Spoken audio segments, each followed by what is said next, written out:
Path to Pentecost, day 7, restoration. In John 21:17, Jesus says to Peter, "Feed my sheep." See, around that same breakfast time that we were thinking about yesterday, around the fire, Jesus asks Peter 3 times, "Do you love me?" Mirroring Peter's 3 denials. Peter's failure wasn't final though, it was the setup for his restoration. Jesus uses our lowest moments to prepare us for our highest callings. Think about that one more time. Jesus uses our lowest moments. Think about Peter, how he must have felt once he realized when the cock crowed 3 times he denied Jesus. But Jesus uses our lowest moments to prepare us for our highest callings.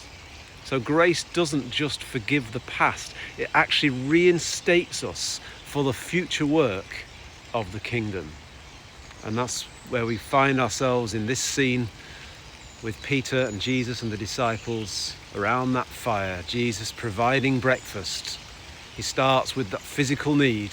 They're tired, they're exhausted, and he says, "Come and have breakfast." And then the next thing he's doing is he's restoring Peter into the fold, into the discipleship. He becomes a great apostle.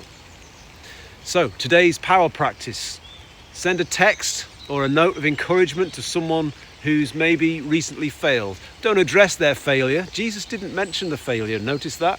But maybe someone who's just feeling discouraged, and send them some encouragement. So to clarify, you're going to send a text or a message or do something to encourage someone who you think might be feeling like they're a failure, might be reflecting on a negative past, and just send them something positive. Or send them a bunch of flowers.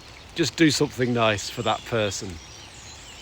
Holy Spirit, use my past mistakes as a platform to show your incredible mercy to others.